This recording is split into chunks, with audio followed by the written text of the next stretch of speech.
about what it really means to be an American.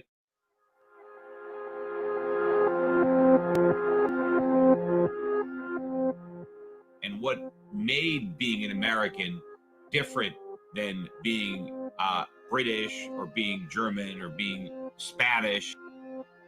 One of the key differences was that in most nations of the world, individuals gradually won freedoms that were granted to them from above by the crown, whereas in the United States, it was the opposite. We started with all of our rights. Americans had all of their rights and all of their powers not given to them by government, but they had them naturally. They were there by birth, as a birthright, a gift from God or from nature, not from government. But then Americans created their government, and they created government by surrendering some of their power, empowering government to do some things. And the government in America did not give us our rights. We gave the government its limited power. So in America, the people are the master, the government is the servant. Well, since Americans' rights and liberties come from nature, come from God, then the government can't take them away because the government didn't give us these rights. We created the government to secure our rights. And that is one of the things that bothers me about when Americans celebrate Independence Day today, because Americans really don't want freedom. What Americans want is free stuff, but free stuff is not freedom. Because when the government gives you something, number one, they take away your choice because they tell you what you're going to get and how you're going to get it. But when the government gives you something, they must take away something from somebody else. And when the government takes things from people, that diminishes their freedom. The servant is not supposed to steal from the master, but that is exactly what happens when the government promises to give somebody something. They must take something away from somebody else. That is not what America is about.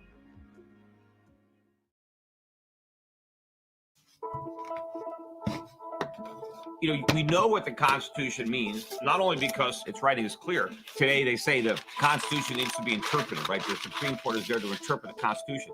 The Constitution doesn't need to be interpreted, right? It's not written in Chinese. It's written in plain English.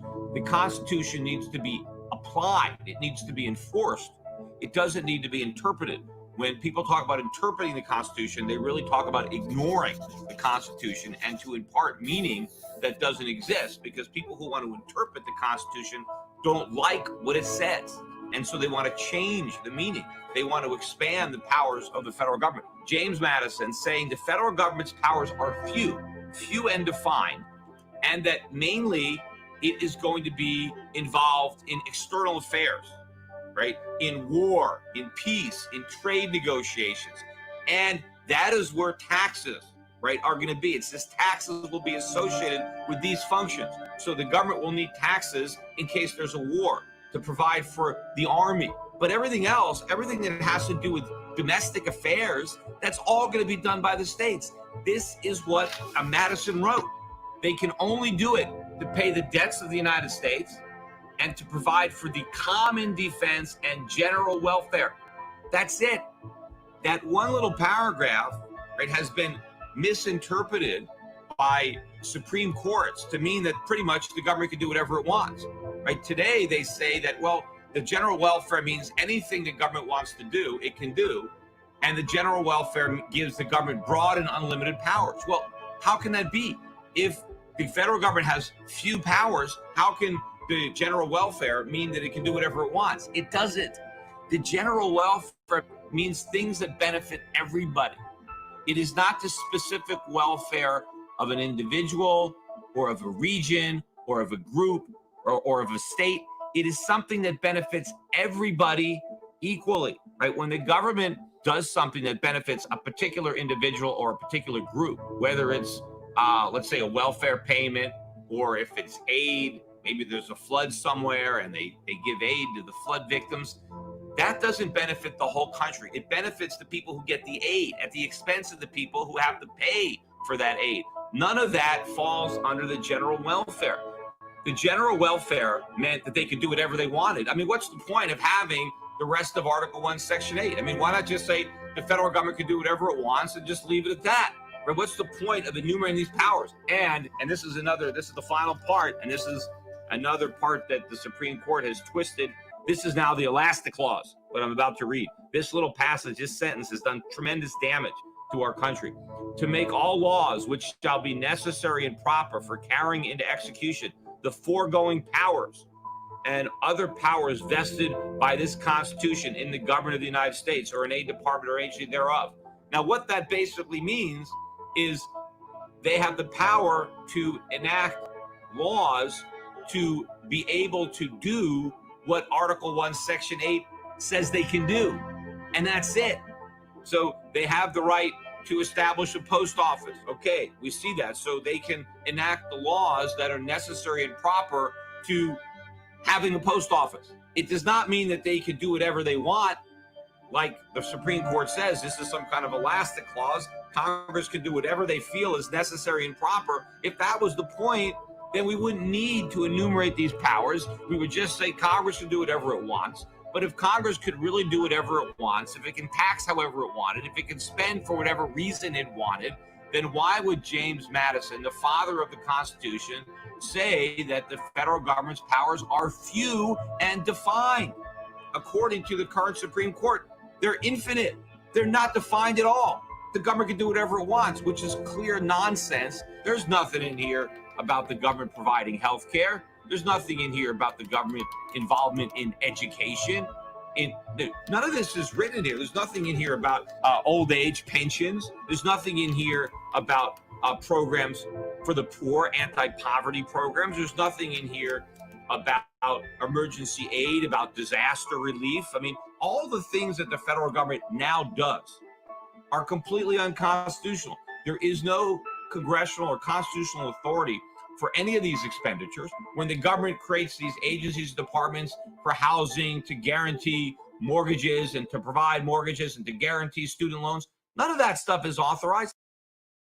And again, that is what makes America America. It is the limiting powers of the federal government. We came together as free, sovereign people and created a federal government to secure our rights and secure our liberties, and that's it. We didn't create the government to give us anything that we didn't already have. You have all these people now demanding stuff from government, demanding rights. You don't demand rights. What they want are privileges. You know, one of the things that the Constitution says is there will be no titles of nobility in this country. We didn't want to have anybody to have special privileges. That's what the noble class was, right? They had special privileges that the commoners didn't have. Well, there is no nobility in the United States because no one man is above another. We are all created equal. We all have our inalienable rights of life, liberty, property, the pursuit of happiness. And it's up to us to pursue happiness. It's not up to the government to bestow it upon us. If you don't have something, you don't look to the government to give it to you. What the government is there to do is to protect what you have naturally, to make sure other people cannot infringe on your rights, that they can't take things away from you, that you are secure in your possessions and your property. But when the government promises to give somebody something, by definition, it has to take something away from somebody else. And that is a violation of everything that it means to be an American. And so when we are celebrating the 4th of July, what we really need to be doing is mourning the death of that nation, the death of liberty, the death of independence. What we have now is dependence. Every American wants to depend on everybody else. This nation is not supposed to be a nation of dependence. It is supposed to be a nation of rugged individuals, sovereign men and women whose rights are supreme, who do not bow down to a government master. The government is the servant of the people. And that doesn't mean you send your servant out to steal from your fellow Americans. It means that you respect their rights and their property. It's so unfortunate that we've lost our independence. And why did we lose it? Because we voted it away. Americans were lulled into a false sense of confidence by being promised something from government. And that is what the framers said when they gave us this republic. And again, if you want to look at the Constitution doesn't mention the word democracy, doesn't mention it once. What it mentions is republic. The Constitution says that the United States shall guarantee to every state in the union a Republican form of government. And that doesn't mean Republicans, Democrats. It means republic. It doesn't mean democracy. But because we became a democracy, when Benjamin Franklin was asked, "What have you given us, Mr. Franklin?" he said, "A republic, if you can keep it," because he knew how difficult it was to maintain a republic. America was an experiment in self-government. It was an experiment in allowing the people to create a government of limited powers. Unfortunately, we couldn't keep that republic for long. We had the progressive movement, and then we had the New Deal, then we had the Great Society, and now here we are, right? If we've lost all the things that the founders feared would happen. It took a while, but it happened. The government tells us what we can do, what we can do, what we can eat, what we can't eat, what drugs we can take, what drugs we can't take. There's almost nothing in our lives that the government doesn't tell us what we can do. And this is not what it's supposed to be an American. Americans are supposed to be sovereign, free individuals deciding for themselves what they're going to do. And if they make a bad decision, well, that's it, right? We have to live with the consequences of our decisions. If we make a good decision, we profit. If we make a bad decision, then we suffer. And we mind our own business. We don't tell our neighbors what to do. We allow people to make their own mistakes because you know what? Maybe they're not going to make a mistake. If you think you know better what your neighbor should do, you don't. Most people have a hard enough time doing what's right for themselves, but trying to impose what you believe is right on other people when you don't even bear the consequences if your decisions are wrong.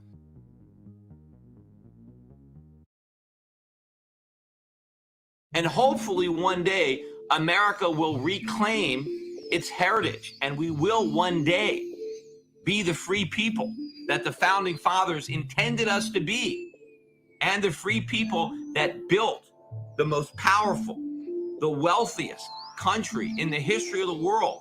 The middle class was built in America by freedom. It wasn't built by government programs and by handouts and by redistribution. It was built on the foundation of freedom and liberty. The government didn't get involved. These things happened on their own. It was government involvement that slowed down the progress and ultimately reversed it. And the problems that we have today are not a byproduct of the failure of the free market, but of a failure of government to allow the free market and as a failure of the Supreme Court. And so I started off on this podcast by talking about what made it unique to be an American. None of that exists anymore. Thanks to the Supreme Court, thanks to the usurpation of power by the federal government that was specifically denied to it by the Constitution or not authorized to it by the Constitution. We now have an all-powerful federal government that can do whatever the hell it wants. And therefore, there's nothing special about being American. There's nothing now that defines us or makes us different. If we now have a sovereign nation and we simply exist based on the charity of that government, that government simply claims ownership to everything that we have. They can take all of our money. There's no limit to how much they can tax us. There's no limit to what they can spend our money on. I mean, we have to be grateful for any money they let us keep. And in fact, that's how they look at it. The government basically today in America looks like they own 100% of our paychecks. And whatever they let us keep, we should be grateful for the crumbs, right? They own all of our labor. It's like we all live on one gigantic plantation and we're all slaves to the U.S. government. And we have to beg the government for whatever they let us keep, right? This is not the way America was founded. This is not what we're supposed to be honoring when we talk about Independence Day. It is with mixed emotions that I celebrate the 4th of July because I know what this country was. And I know what it should be. And I know what it could be, potentially. But unfortunately, I know what it's become. The nation of the handout. The nation of entitlements, the nation of ask not what you could do for your country, ask what your country can do for you.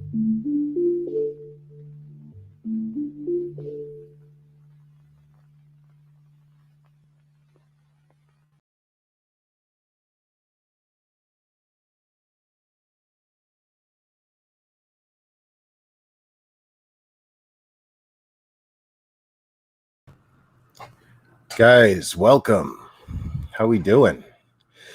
That was Mr. Peter Schiff, and actually Colton was the one to tell me about him. And I subscribed to him, and then this came up on 4th of July, and I thought this would be the perfect video to share for my live with Colton. And that video, I can't express. First of all, who else is pissed off from watching that? I mean, I just got pissed off. Everything this guy was saying is the truth. This is what an educated man sounds like when he says the things that I'm trying to say. So there you have it.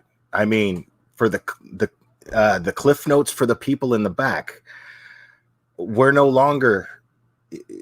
weren't built on the idea of things being handed to us. What people don't realize is when you give the government that kind of power over you, that's exactly what you're doing. You're giving them power over you. When somebody provides you with something, they own you, dude. When you're sitting there and somebody is feeding you and you're depending on somebody for food, they own you, dude. That's it. You're no longer yours anymore. I like being mine. And right now, we're in a really, really bad spot because not only is it bad already in that sense, it's about to get real worse, depending on how successful these people who are trying to take over cities right now. These organizations that are funding this, these are socialist organizations with a socialist agenda. And when that happens, dude, say goodbye to freedom. Just say goodbye to it. And the reason why this is relevant is because this is exactly the kind of stuff I'm going to be talking about with Colton.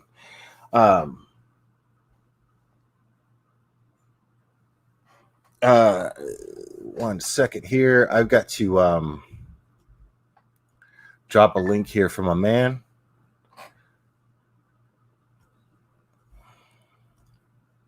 And he should be joining us any second or any minute. All right. So yeah, we're this is a crisis, people. This is a crisis right now because this is becoming, I mean, as far as my Facebook goes, just my personal Facebook and the people that I'm friends with, and I have like 400 friends, right? The majority of them are on board with this somehow, for some reason. Nobody, and this is what scares me about it, is it is absolutely the end of freedom altogether. It's people are having this, have just gotten to a point where they've just given up. They take no accountability for themselves or responsibility. They feel that somebody owes them something just for being alive. Let me tell you something. Nobody owes you anything. All right, guys. The self-taught aviator himself, Mr. Colton Harris Moore. Hello. How you doing, man? Can you hear me okay? I can. Can you hear me okay? Yeah. It's great to have you. Thanks for inviting me. Yeah, it's my pleasure. It's our pleasure. I don't know if you caught any of that. You may have seen it yourself, since you're the one who told me about Peter Schiff. And I subscribe to his YouTube channel. And normally, I'm going to be honest with you. Normally, he's talking money, and I don't know anything about money. So I'm kind of. Well, Peter Schiff is great. Peter Schiff has a wonderful way of bringing things down. You know, economics is not a very complicated subject. People want to make it sound complicated to make themselves sound smart, but it's very simple principles and concepts that really tie it all together. And Peter Schiff there's nobody better at it than Peter at really laying out what those concepts and principles are so that anybody can understand it, because at the end of the day, everybody understands it. They just get lost in, this, university, Ivy League, intellectual overcomplication They of want the to subject. they want to out loud convince themselves that their education wasn't a complete waste of money. Well, my theory about that is, but my theory about that is that a lot of these people don't even understand economics. So they have to make it sound complicated and describe it in a way that nobody else understands, exactly to make themselves sound like they understand it. But the fact is they don't. Most economics, most business degrees are totally worthless. I mean, business is not a complicated subject. It's one of the hardest things you could possibly do is go out and start a business, a successful business. But the concept of business, what they teach in school or what they say they teach in school, you have profit, loss, revenue, and a couple other things, taxes, regulation. It's not that complicated. But speaking of Peter Schiff and really the subject that we're going to be talking about this afternoon, you go to a different country, like I'm looking at going to a different country, and you wouldn't believe, and we've talked about that before, but you wouldn't believe how much easier it is to start a business. I can go to Thailand, I can go to China, I can go anywhere and start a business. I don't have my criminal history held against me. I can get a pilot's license in 2 seconds. So a lot of problems that we have in this country, talking about Peter Schiff, I mean, I recommend anybody listen to Peter Schiff for 3 to 6 months. Every single time he comes out with a podcast, listen to the whole thing and ask yourself if you understand some of the problems in this country any better. And the answer will be yes. The video that I just showed, excuse me, I'm sorry, but the video that I just showed is 15 minutes long, and it's basically a summary of where it's we're a beautiful at. Video. Like I said, for the cheap seats, man, the problem is as a nation, it's become our human nature on a mass scale to give up on our own sense of independence. It kind of goes back to a previous conversation you and I did about people's lack of self-confidence.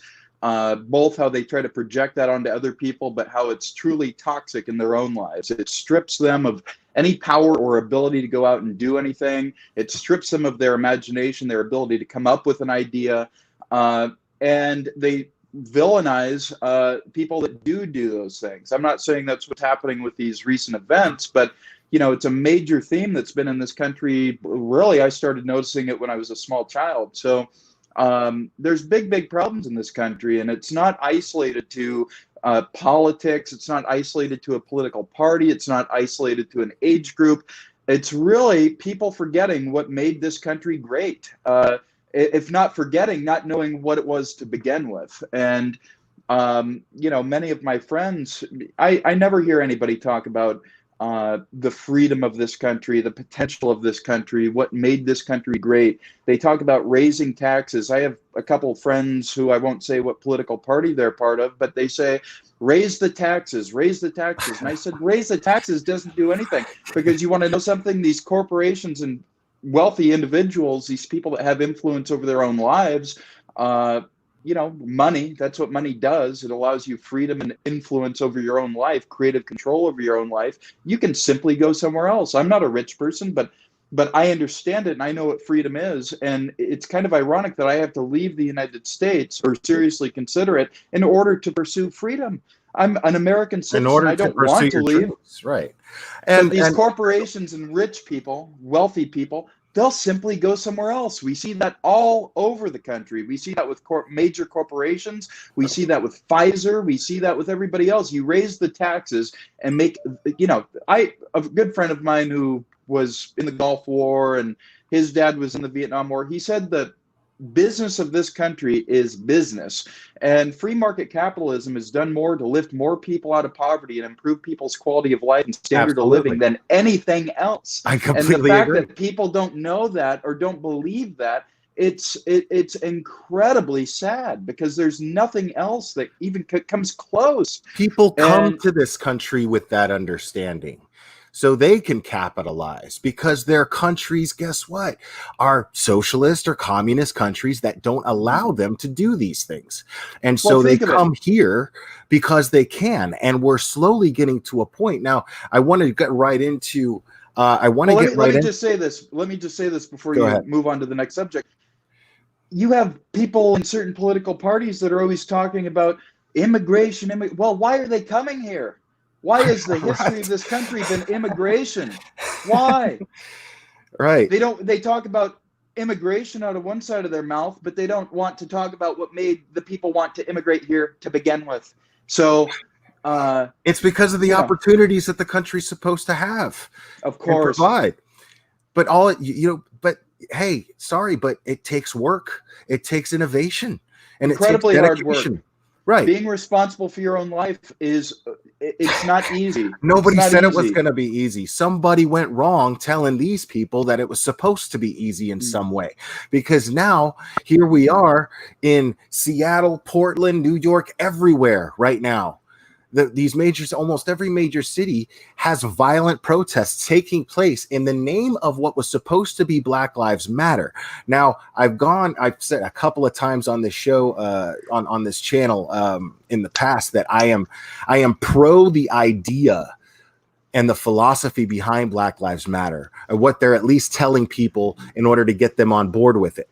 But I am not okay with the organization, because it is openly, the two founders are women who openly say and have been quoted in saying that they are trained Marxists. And I'm not interested in backing any organization with Marxist philosophies, to be perfectly honest. So, unfortunately, most people have no idea what Marxism means. Most people have no idea what that means. So, you're just in a bad situation where you have a lot of people vying for power. I'm not saying any particular group. I'm just saying that we live in a time where a lot of people are vying for power, and there's people that feel rightly in some cases and wrongly in others that they've gotten the short end of the stick. And I think most Americans probably feel that way. 76% of Americans, this statistic is a few years old, but 76% of Americans can't afford, I think, a $500 emergency expense. That might be $1,000. I can't.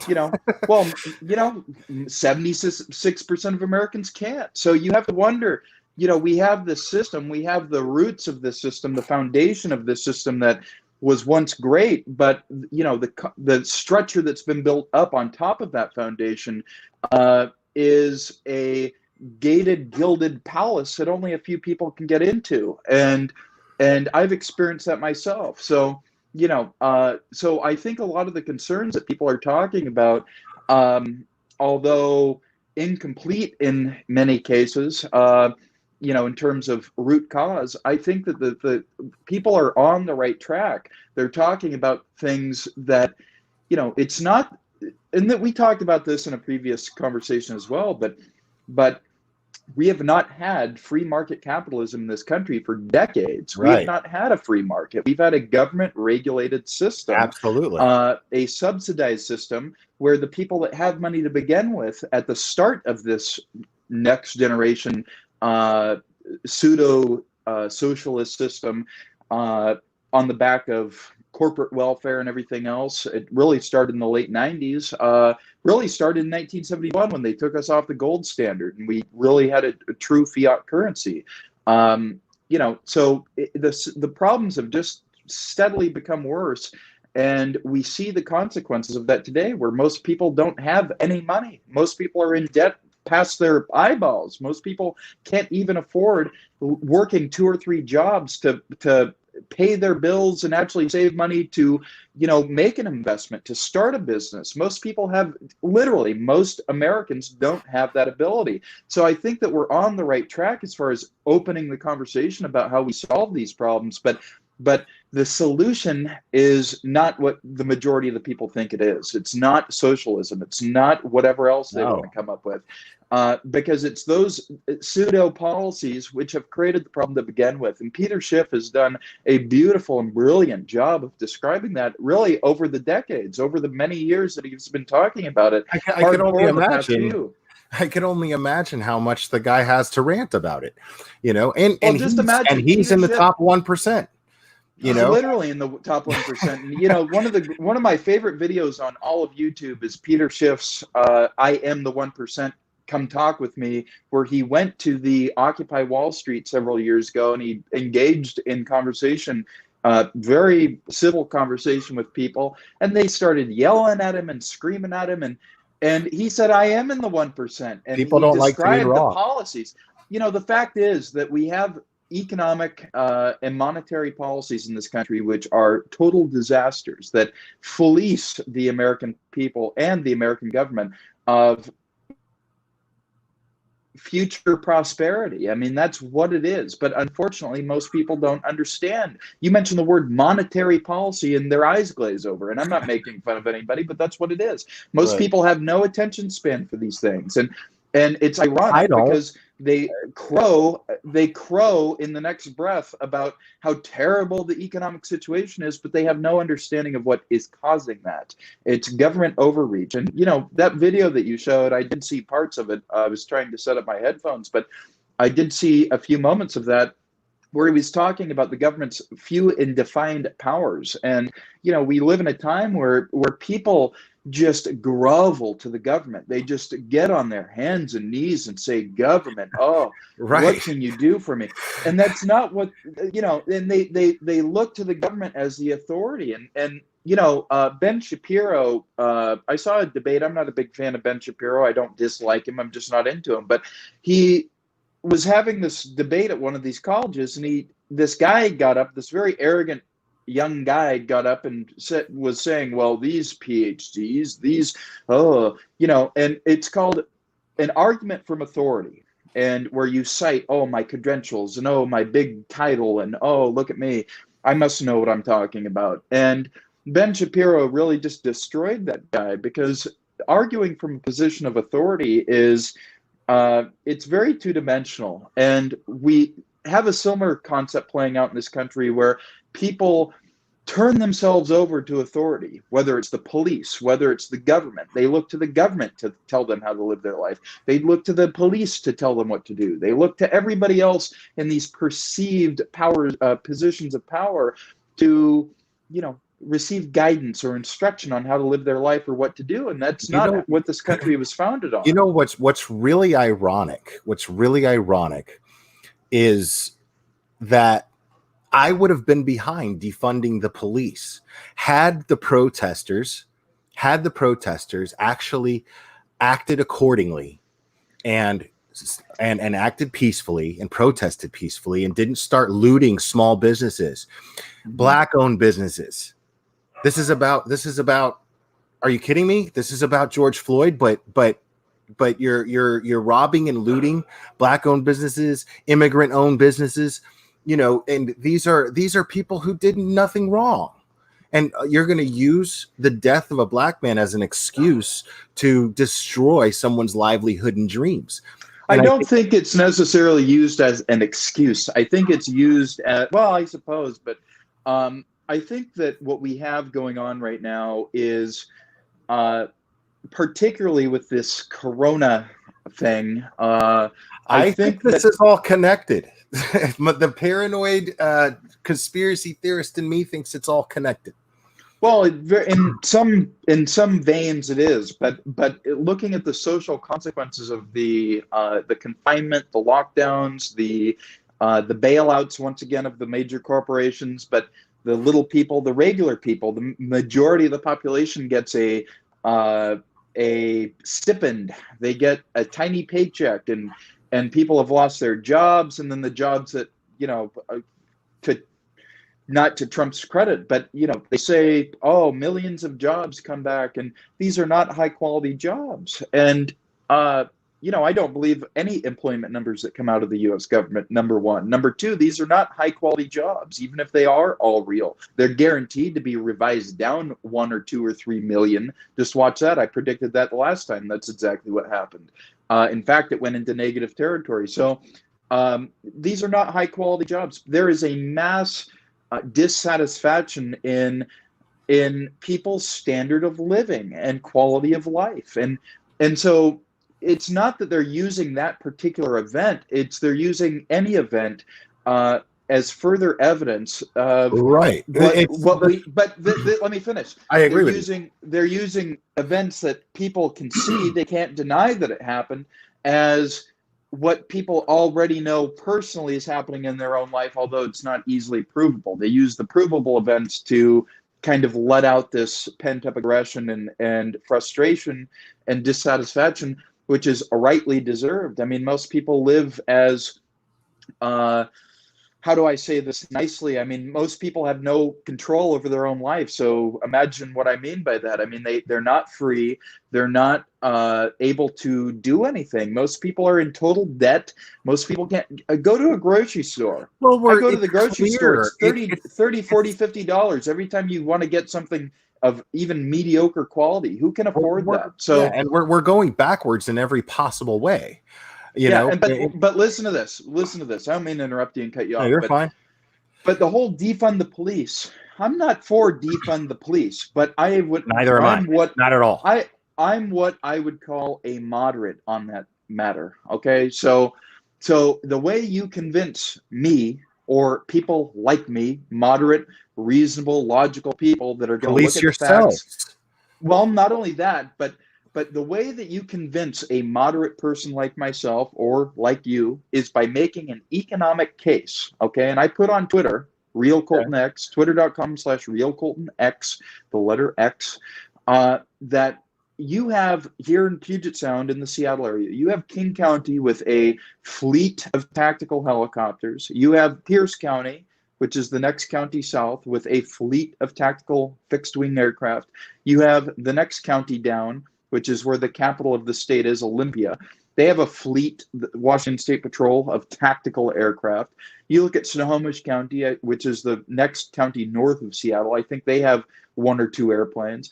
You go up to Bellingham on the Canadian border, you have Customs and Border Protection, which has a fleet of helicopters and fixed-wing aircraft to the tune of tens of millions of dollars. So, you know, if King County needs help on an issue where they need a helicopter, they can call Pierce County. They can call Washington State Patrol, which patrols the I-5 corridor 24 hours a day. Millions of dollars to buy these airplanes, millions of dollars to staff these, air departments, millions of dollars to maintain these aircraft, millions of dollars worth of extra equipment on these aircraft to what? Catch a speeder? To catch somebody driving over the speed limit? This is a police state. We live in a police state. There's cameras everywhere. There's police everywhere. They harass you. You know, I was pulled over a year or two ago, and I wasn't breaking the law. I was driving the speed limit, but I was pulled over, and this Washington State Patrol guy gets out of his car and he starts freaking out, and he goes, he saw a guy wearing sunglasses, just relaxing, driving down the highway. He probably didn't, he's an older guy, probably jealous or something. I'm having a good time. And he comes up to my window and he starts freaking out. And he goes, "You can speed, nobody else can speed." And I said, "What are you talking about? What is this even about?" So we have a predatory police in this country. We do.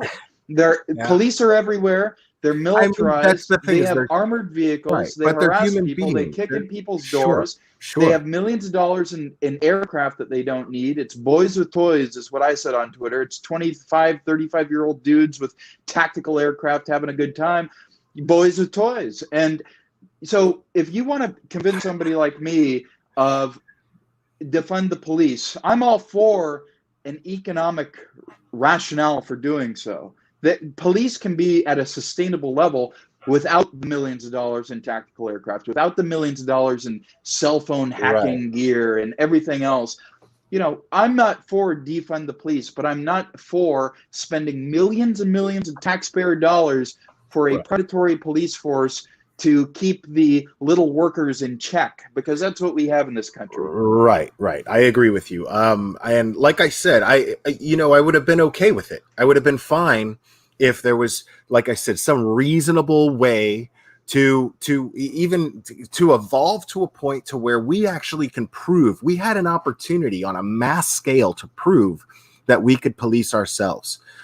And that's what this whole country was based on. Right. Self-governance. Exactly. And then we blew it. We blew it. And I wouldn't say we blew it, but we've definitely lost. We blew this opportunity. We blew this particular opportunity, is what I'm saying. What is the opportunity? What are you talking about? The opportunity was to come to a major decision and actually prove, if everyone could have just protested peacefully and kept themselves together and used common sense, that investigations take time. George Floyd's, I mean, these officers, these 4 officers that were arrested, and make no mistake, we saw a murder happen. It happened. The video that I saw, I was like, that's a murder. I showed it on this channel, and we all just picked it apart. And it was clearly a murder. So yes, you have to, and yes, that evidence is right there, and sure enough. But so people are sitting there thinking, go arrest them. What are you waiting for? What are you waiting for? But what the police do, how investigations work, is they collect evidence. That's what they are. They're errand people for the district attorney. So what they do is they collect evidence in order to present the district attorney with a case in order to convict, not arrest, convict. That's the idea. So people miss this. People forget all about this. And or they don't think about it. Not all of us, most of us here, if not all of us in this chat here, are true crime followers. We understand how that works, and it's shocking how many people don't understand it. Now that I think about it, so I guess it makes sense that on a mass scale, people aren't going to understand this, and then they're going to get angry. But they could have protested peacefully and not started destroying businesses and then taking over City Hall. I want to get into that now. Let's talk about what was your reaction? What's your feelings on what happened with Chaz and Chop, how it developed, the type of people? What are your opinions on the type of people who did it? I'd like to know your thoughts on what could have been done to prevent it. Because let's face it, people got murdered. They showed us that that they could not police themselves, and people got murdered. And they were children, as a matter of fact. Children. 16-year-old, 14-year-old was shot, 19-year-old was killed, and a 16-year-old was killed. So I'd like to know what your thoughts are on all these things, actually. Well, to start with the George Floyd protests, I think it started as the George Floyd protests, but I think that it's morphed into an underlying pre-existing issue, which is what I've been speaking to during this conversation, which is the mass dissatisfaction of large demographics and groups, and really the majority of the American population, massive dissatisfaction, both economically, socioeconomically, many different things, standard of living, being the subject of predatory police. These things are real. And I think that the George Floyd protest adopted that pre-existing thing. So I hear people, I'm not necessarily disagreeing with you or debating you, but I think that the issue is far more complex than what happened to Mr. Floyd. I think the issue is pre-existing. It's been manifesting over many years, and it's something that all Americans have experienced, except the ones that really are able to take advantage of this debt-based monetary system. But is this the way to change it? Of course not. Of course not. Death and destruction is not the answer to anything, unless there's need for true revolution. But in that case, the true revolution that people are aiming for, in some cases, not everybody, but I think that there's some factions of this movement, or this group of whatever you want to call it. I think that there's some people that truly want to tear down and rebuild this country in the image of what they think it should be. And so that's what Peter Schiff gets into. That's what the Marxism, that's what the socialism, that's what the communism issues are about. you're never going to have massive prosperity. You're never going to have true freedom. You're never going to have a lot of things that people yearn for with those social systems. So, you have to have a tough conversation about where did we go wrong? What made this country, economically strong, to where people can pursue their dreams, pursue what they define as makes them happy, and really have their life in their control, versus where we are today, where most Americans, even myself, don't experience that to the degree that I think we rightly deserve as free-thinking human beings. So that's that issue. It's a very complex issue. I'm not even necessarily qualified to even talk about it. It's a very complex issue. That's number one. Number two, as far as what happened in Capitol Hill, I think it's related to people's dissatisfaction with their socioeconomic status in this country. They feel like they've been left behind. They feel like they've been screwed over, and they probably have. Now, I tie that. I don't know about that, Colton, because I see a shit ton of privileged white kids with entitlement, with masks on. That's what I see. You know. But those are separate from the people that have legitimate grievances. Right. So just because you see those people doesn't mean that's the group. That's number one. Number two, Jenny Durkin. I told everybody years and years ago, and everybody laughed at me. I was all over the radio. I was all over the TV. Colton Harris Moore speaking out against Jenny Durkin. She was the former prosecutor on the case and all of this. So, I was able to get some publicity for my opinions on her, and as a professional person, not as a individual, but as a professional person. And I told everybody, I said, you have no idea what you're going to get with this person. And that's perfectly come true. Years later, it took a few years for it to come true, but now I hear people and Kashama Sawant and everybody else, or Shama Sawant, however you pronounce her name.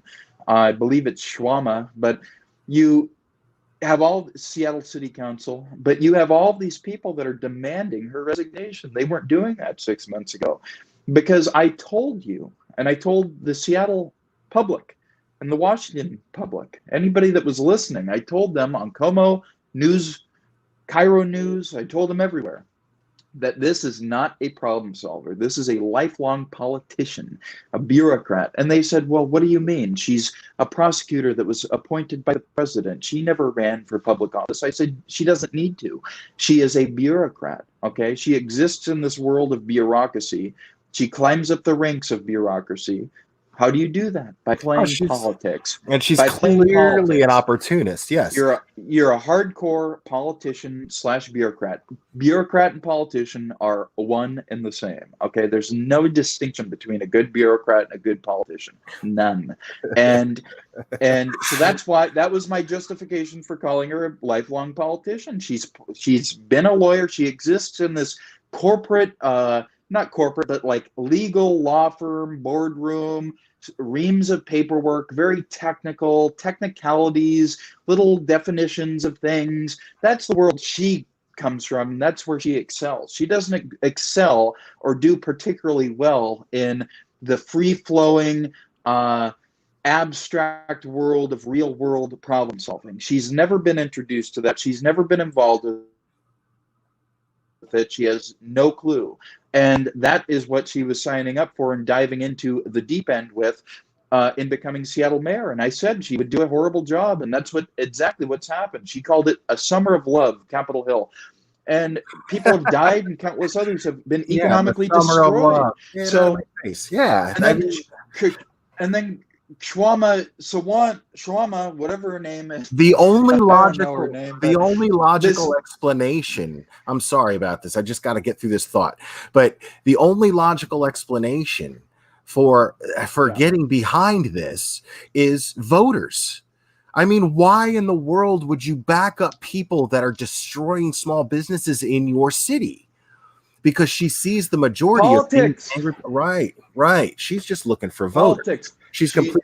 Well, I wouldn't necessarily say. Hey, I'm sure Jenny Durkin is a nice individual. I'm sure she, behind closed doors, I'm sure she, eats organic. I'm sure she. No, listen. I'm sure that she's a very pleasant person. I'm sure she's a nice neighbor to have if you live next to her in her $7 million house. I'm sure she's a nice neighbor to have. But I'll tell you, this is somebody that has built their career off of climbing up the bureaucratic ranks, okay? Right. And she's done a very good job at it. That's number one. Number two, I wouldn't necessarily say she's playing for votes or she's looking for votes. I don't think she is. I think what she is doing is she doesn't have any skill in real world problem solving. So she's defaulting to doing nothing. That's what these kind of people do. They're not problem solvers, okay? Would you say that it's fair to say that your unfortunate, regrettable, actions from in your past helped her climb the political ladder? Well, I would say anytime one of these kind of people receives notoriety and they're perceived as hitting them hard and taking them down, and she, the whole story with Jenny Durkin, Mayor Jenny. She calls herself Mayor Jenny to make herself sound nice and friendly. But really, she's stone cold. She'll steamroll you in 2 seconds. She'll tell you anything you want to hear. Well, that's what she did with your movie deal, right? That was exactly what I was going to get into. Yeah. I was in federal detention for 22 months, I think. I mean, almost 2 years, okay? 20, 21, 18 months, somewhere in there. I was in federal detention, waiting to be sentenced, going through the whole thing. And I'm in a concrete box. I can't speak out against the media. I can't do anything. But one thing I could do was negotiate with 20th Century Fox to secure a deal, a contractual deal for my life story rights. So they can develop a movie, and I basically agreed to not sue them. And so... and in case anybody's wondering, I don't support the movie. I never supported the movie. Don't want the movie done. I did Probably that not deal. Going to get done now. It's really hard to make a movie about somebody, about a subject who doesn't support the movie being made about him. Very hard thing to do. So, they can do it, but it won't be successful. They'll lose millions and millions of dollars, and I'll try to make that happen. But the whole deal with 20th Century Fox, I wanted to secure a deal for the victims, okay? The victims of my crimes. And I've heard a lot of stupid people comment on both your channel and my channel about, oh, he doesn't care about the victims. What do you mean I don't care about the victims? I've spent the better part of the past 10 years working to pay the victims off, and these are people I stole their property. I stole boats and airplanes and other things. Was that not your reasoning for actually making the movie deal, was to pay them back? Of course. It wasn't my reasoning, it was the reason. And I didn't want to profit. I can go out and eventually work hard and eventually, receive compensation for my hard work like anybody. Okay, I don't need to go off and get a deal for crimes. Okay, I don't need to do that, and I don't want to do that. How sleazy would that be? But I see these people on YouTube and everywhere else say he denies his victims legitimacy. He doesn't call them victims. Let me say this: I've taken every opportunity to call them victims. Okay, let's see. They owned an airplane. Bob Rivers, other people. They owned airplanes. They owned boats. They owned houses, which I either broke into and stole food or the keys to the airplane, and I took the airplane. I'm not bragging. I've never once bragged. I've never once embellished. I've never once done anything of the nature, okay? And I see these stupid people say, he denies the legitimacy of his victims. I've never done anything like that. I've striven to pay my victims off. I owe like $97,000, okay, down from 1.3 million. Okay, who else has done something like that? So, and the 97 will eventually be paid off. I mean, it's kind of hard to come up with $97,000. Maybe you don't know that, but I think a lot of people know that. I certainly have experienced that. Who has $97,000? So it'll eventually be paid off. But the point is, I negotiated with 20th Century Fox for 18 months in top secrecy. Okay, between my attorneys, John Henry Brown, Lance Rose, and Destin Lance Black, not an attorney, but the screenwriter of the whole thing. This whole deal, it involved several people, dozens of people. It involved lawyers, advisors, consultants. It involved executives at the movie studio. It involved Brad Pitt's company at one point. This was a big deal. And Jenny Durkin didn't know about that for 18 months as U.S. Attorney for the Western District of Washington. Top secret. And let me tell you, you think the FBI is a big deal. You see it in the movies and everything else. The U.S. Attorney's Office, they bug the phones. And you're in a box, okay? You're in a jail, a makeshift prison. You're in a jail. It looks like a skyscraper, but it's a jail. And they bug the rooms. They bug the living rooms. They bug everything. They bug the computers. They bug the phones. And they bug the law office where you go meet your attorney sometimes, okay? So how Jenny Durkin didn't know about this deal for 18 months is astounding, but we took measures because we wanted to be protected. So it was a big deal for my victims. And I'm sure your lawyers knew ways to protect your privacy. I'm sure they did. Well, I mean, we really didn't take major precautions. We just didn't discuss major things, openly. I just thought of it, but it seems like, that falls under attorney-client privilege, doesn't it? Attorney-client privilege doesn't mean a goddamn thing. I mean, they'll bug the rooms.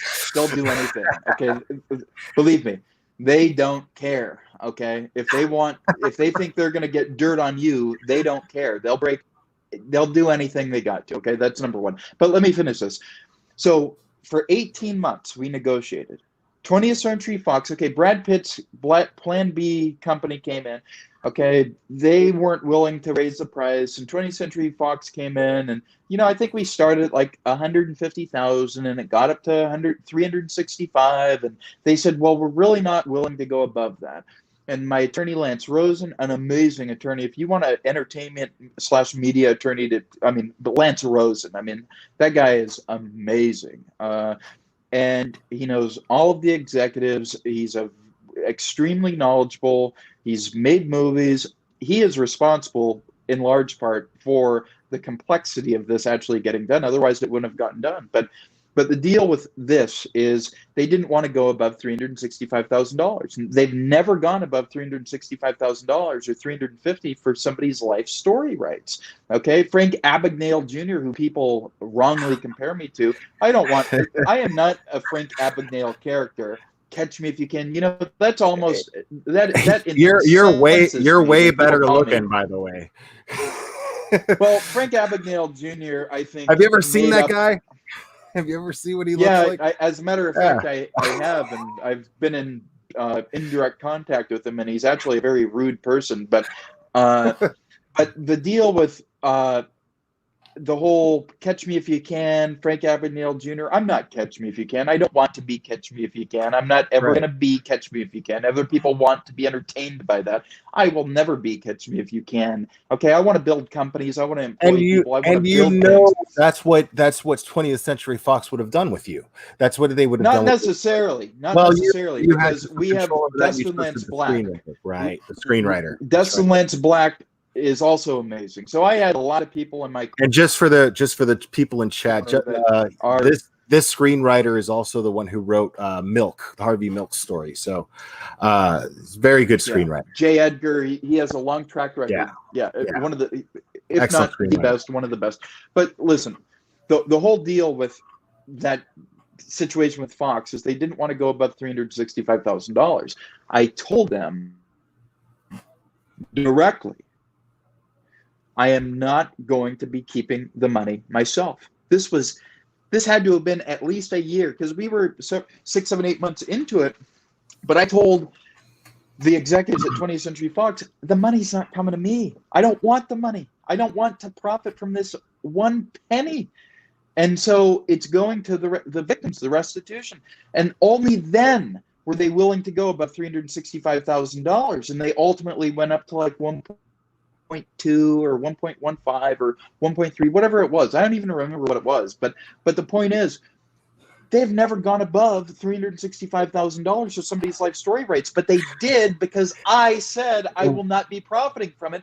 And then a year later, we go through contracts, notarization, you know, a whole 9 yards, and detailing the Pump script, the and brakes, you know, just all for these a other second. things. Pump the brakes just for a second. Sorry. You're telling me that you are the first person that basically, as far as a deal being made for someone's story, that is the most money that's been paid in the history of movies? Say that again. Are you saying that that is the most money that's ever been the most money that's ever been dealt, or that's ever been made a deal for, that completed? I don't know how to negotiate it and closed. That's the most that's ever been made for someone's story in a movie? At the time that we were negotiating for about 18 months, before, during, and after, to the best of my knowledge. $365,000 was the most money 20th Century Fox had ever paid for the 20th life Century story Fox. rights. Okay. Now, I think that still holds true. Correct me if I'm wrong, but that's I mean, incredible. I'm sure people are going to look it up. Incredible. But listen, the point is, they only did that because I told them and assured them that I do not want the money. The money's not coming to me. So they felt differently about it if it's not going to be my profit. Okay, so they were able to, you know, go up. But for some reason, they felt more willing to go higher than that. Then maybe they didn't want to give me a lot of money. It would look bad. Who knows? But I said victims restitution. That's I hate the movie. I've always hated the movie. I did the deal. It's like selling your soul to the devil. I did the deal, although I would never sell my soul to the devil, and I really don't consider it being that. But I don't think this counts, since the profits went to paying back your victims.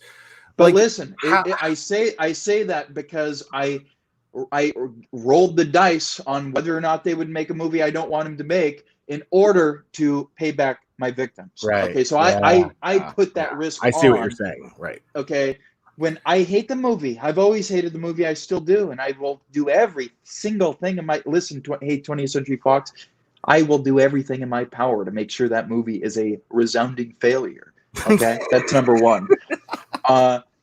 So that's number one. Number two, that's how I felt 10 years ago. Okay, but I rolled the dice for my victims. So when I hear these stupid people on places saying, he doesn't care about his victims, he's arrogant, he hates his victims.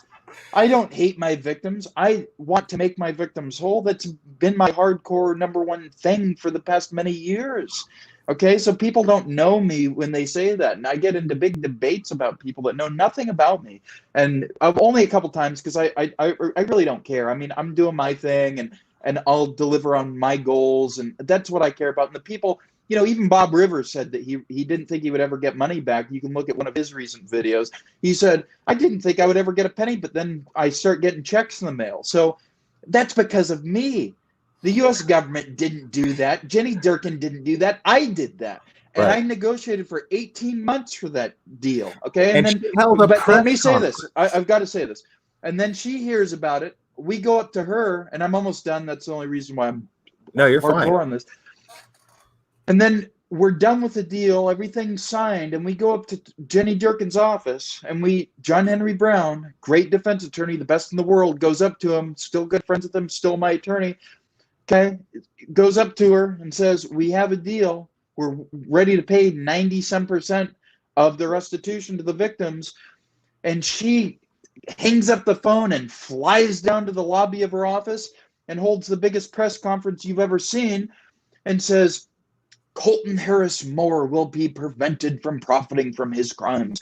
He would have gotten away with it if it wasn't for the hard work of this office. What do you mean? We negotiated for it. You can look it up. And if they want to make a big deal about me even mentioning this, hey, the record proves what I'm saying. I have no problem. I have no problem laying it all out publicly, as I'm doing right now, as John Henry Brown would do, as Lance Rosen would do, as Dustin Lance Black would do, and I'm sure 20th Century Fox would do if I probably agreed to support the movie. So you know, she heard about it, and she flies down and holds a massive press conference. You can look it up on YouTube. I've seen it. I was trying to pull it up now. I don't know what to search for. Like this woman is not. She thrives when the public doesn't know any better. Okay, that's basically her whole gig. When people don't know better, she's able to do politicians? Good. Yeah, don't most politicians? Well, that's why I call her a politician. So I negotiated for 18 months with the exclusive purpose of paying back victims. Okay. And she tried to undercut that, and she was largely successful in swaying public opinion of that by saying, oh, I would have profited. If I wanted to profit, let me tell you, if I wanted to profit, I could have legally. It's called the son of Sam law. Not one of my crimes is violent. I could have kept every dollar if I wanted to, but it wasn't my intention. It wasn't my interest. I don't care. I don't care about that. But if I can take advantage of an opportunity to pay back victims, then obviously that's what I'm going to do. I've done it, and I've always done it.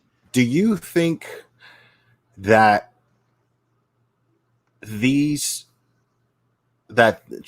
and the violence that took place there and the taking over the precincts, could that have been prevented had Jenny Durkin actually made better decisions?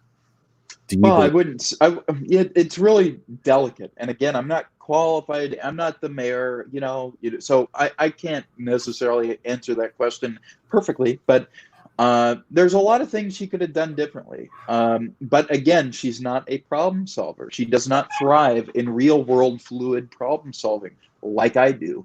And that's how I can judge her, because that's what I thrive at. And so I can instantly judge whether or not she's good at it because I'm good at it. She's not good at it. She's never done it. And now as mayor, she's forced to clamor and attempt to do it in almost desperation. And she failed miserably, ultimately because she's not a problem solver, nor is she a uniter of the people. So everything I predicted about Jenny Durkin, everything I warned about Jenny Durkin has come true. And Jenny Durkin and I actually share a mutual friend. And Jenny Durkin doesn't know about that because that mutual friend doesn't want to be publicly associated with me as a felon, although we're very good friends. We're very good friends, but I understand, career and public perception and things like this. But I found out Jenny Durkin supposedly wishes me the best. I doubt that completely, but Jenny Durkin will say anything, so I don't believe too much of what she says. But she's not a uniter of people, nor is she a problem solver. But she can at least apologize for she would never apologize. And if she did I would love that. I would gladly go out to lunch with Jenny Durkin. I have no ill will against Jenny Durkin as a person, believe it or not, except for the animosity and the low blows that she took towards me out of when I was in a point of vulnerability and could not defend myself being in a concrete box. I would hear about these things days after they happened, and she totally took advantage of that like a leech. And I have no respect for somebody like that because, whether you're a politician or a prosecutor or anybody else, whether you're the president, whether you're the mayor, whether you're the police chief, whether you're city council, whether you're a CEO of a company, when you take advantage of low-hanging fruit like that, it really shows your character. It really shows that you don't have anything else. You have nothing else but to clamor to grab low-hanging fruit. And that's exactly what Jenny Durkin did with me. And, to answer your question about whether or not it built her up, it probably did because it was international media. It was international news. I can call any media organization at any second and have international media. I have my Twitter is inundated and you're on with the glare. direct messages from True, but it just shows that you're a real person, you're authentic, you're legitimate, you have real character. These other people don't. And in some cases they do. I just choose to not be on that type of platform because I don't chase publicity. I could have unbelievable publicity, but I don't want it. I don't want it because it doesn't serve a purpose in my life at this point. So, I'm not one of these fame mongers like other people like who we've been talking about. And when you're dealing with a person that has an an inclination to grab low-hanging fruit because they can't produce real results themselves, they'll chase any publicity, and that's what Jenny Durkin did with me. Yeah, I mean, that's that's exactly how I feel based on what I saw on in that press conference and listening to you talk. And you have absolutely no reason to be dishonest about this at all. None. I mean, none. It doesn't serve me one way or another. Right. I already know public sentiment against me at the time was already pretty bad, and Jenny Right. Durkin tried to capitalize on that. But and let's fortunately, be in honest, the years past, the public has broke the woken law. up to it. And let's Yeah. be honest, you broke the But law. listen. There were victims. There were people's lives course. were affected negatively, very. But listen to here's this the point. thing. What bothers me is that you served your time. Not only did you serve your time, but you paid back monetarily your victims. And For the most part, I still owe $97,000. right. And I've always been very clear about But that. shouldn't you be able to follow your dreams and do what you do best and what you can offer Well, you bring up and make that money so that why is it a life sentence? Because your victims. Well, you bring up a great point. Because something else I deal with on, just observing people, I really don't engage in conversations, but I've done it a couple times on YouTube. These people say, you shouldn't ever be allowed to get a pilot's license. You shouldn't, what? Can a person not make a mistake in their youth?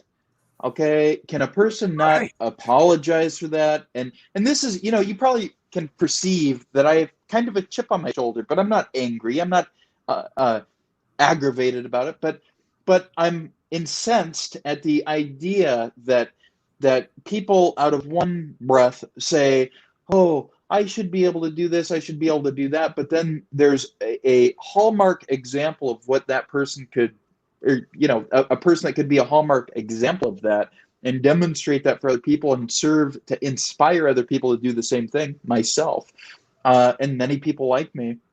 People that come from poor backgrounds, people that didn't follow the perfect little education path, the people that might have, occasional bad publicity or a criminal record, whatever the case is, they make a mistake. It boils down to some simple facts, some core facts here.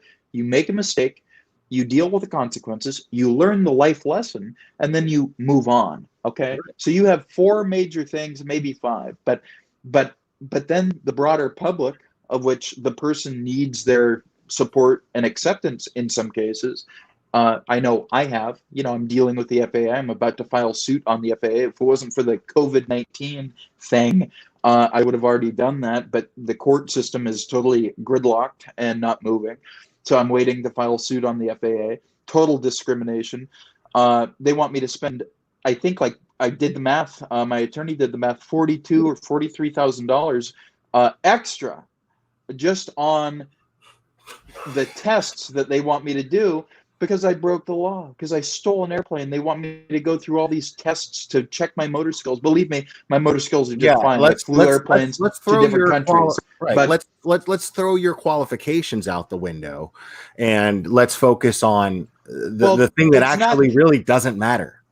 Well, let me just say this. It's not necessarily the qualification, because I have no technical qualification. I have kind of a pseudo, sure. In some ways, it's a little messed up how you got sure.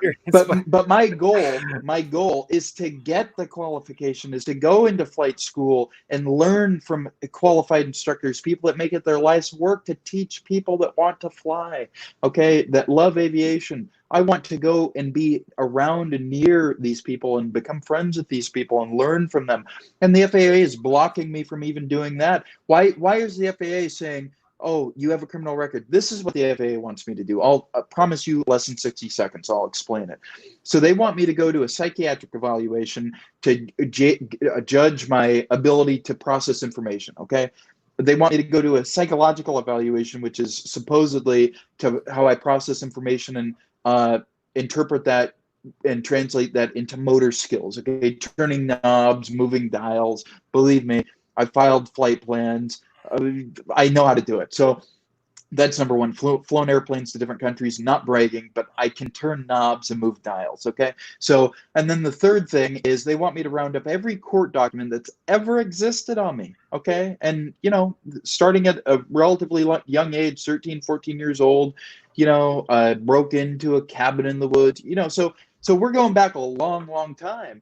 But more recently, 2008, 2009, more recently, it's actually a very long time ago, but that's like 10 states, 3 countries, and I would have to pay an attorney tens of thousands of dollars to coordinate with all of these locations to be able to get these documents. It's basically impossible. But even if it wasn't, it would take months and months and cost me 3 times what the actual pilot's license could theoretically cost at its most inexpensive. So although I would probably go to a higher end flight school, costs more, I would get other ratings, multi-engine instrument. So, when I say pilot's license, I'm talking, a lot of money, but it's not something I'm going to go out and do tomorrow. But I should at least have the ability to, in a free country where supposedly people have the ability to make a mistake, learn. It's everything Peter Schiff was talking about. Well, that's my point. You go out, you make a mistake, on that, and the hope is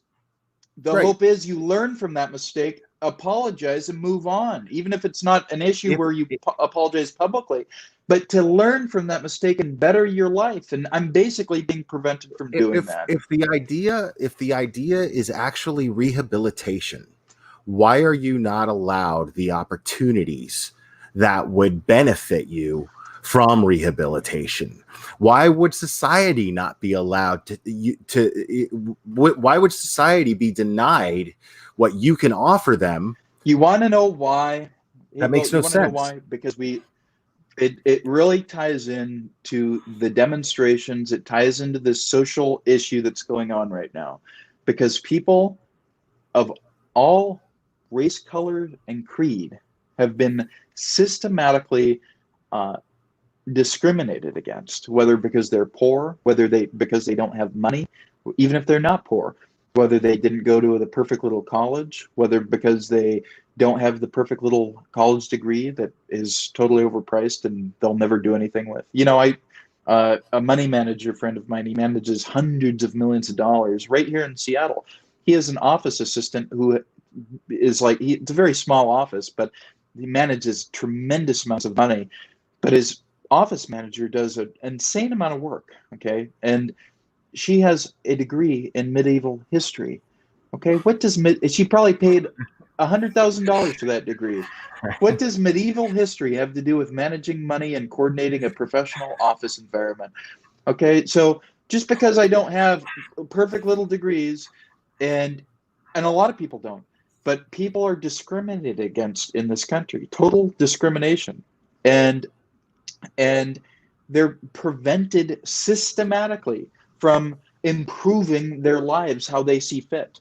And that is a real thing happening in this country, and really in other countries, but it's happening here in ways it's never happened before. And it's part of a corporate takeover of this country. It's part of many different things, of a classist, almost breakaway society that we see in this country, where you have multimillionaires and then you have everybody else. And I am the least, villainizing of the wealthy person you've ever met. I believe in capitalism. I believe in free market capitalism. I believe in small government. I believe in everything that would allow somebody to earn millions of dollars. And the word earn is very important, because that's what I want to do. I was working on a startup recently, and it's become evident that I'm going to have to move that to a different country, because as a felon, I'm not going to be able to have a certain, I can only have a certain percentage in that company. I'm the founder, I'm the visionary of the company. Can you run for office anywhere in Seattle? Not without a lot of work. Theoretically, I could get a governor's pardon. I could get a presidential pardon. That's certainly possible. So theoretically, I would have no criminal record. But that's a lot of work. And I'm not sure I want to do that work, because I'm not sure this country is ready for your ideas. I wouldn't say that. I would say that this country may, in fact, be beyond the point of no return. Right. It may, in fact, be too far gone. You even look at Thailand. I You mean, the can go out to title of breakfast. this crisis, or the title of this live is "Democracy in Crisis." Would you agree that is absolutely true? Well, the thing is, we don't have a democracy. We have a republic. So that's something a lot of people don't even So it's already know. over. Yeah. So they want to turn it into a democracy. The founding fathers warned against democracy for the exact reasons that we've seen over the past 40 years, 50 years. Everything that's happened, the monetary policies, the political divide, everything else. It's we do not have a democracy, and it's a concept and facts that people don't know, and they don't know the history of. And so we have a lot of people in this country that don't even know the history of this country, and that's not good. But going back to what I was saying, earning, okay, everybody should be free and able to earn what they see fit, whether it's a job, whether it's a career, a company, a house, a retirement savings account. Savings. Who has savings in this country? Very few people. And that's part of the ultra low interest rate policy. So I always tie everything back to the monetary policies and the banking system. It's totally fleeced and financially raped really the world population, and the people that have been able to take advantage of that because they had money to begin with, those are the people that had benefited over the past 10 years. But when you adjust for inflation, the stock market's basically flat. So everybody thinks it's doing great. So people have been stripped of all of the traditional and historical means to develop and build up their life and earn a better standard of living, a better standard of whatever they want. And they've really been stripped of that, either directly or indirectly, because those traditional things don't exist anymore. So it's extremely unfortunate. But what I was going to say a moment ago is, you can go out to lunch in this country and you're paying $50, $60, $70. Okay. There's a reason I don't go out to lunch, because it's a waste of money. It's terrible service, terrible ingredients. You're going to drive to the restaurant and breathe in pollution. Here in Seattle, you're going to breathe in incredible pollution. It's nasty. You see rats run across the street, or you can go to Thailand, you can go to Mexico, you can go to Malta, Italy. But listen, and you get big, beautiful plates, beautiful food. It's amazing, and it costs $2 or $3. Okay, but you're going to tell me that their health codes are going to be up to par in comparison to the United States? I mean, well, health codes don't really mean anything. I mean, not many people even follow the health codes. I mean, the fact is, the free market will determine the health code. Okay, people will either go to the restaurant or they won't, because they'll know the place is nasty or it's not. The free market solves that problem. Right. So I know you got only a few more minutes with us. I want to take some time and let people in chat ask some questions. Ask a couple anyway.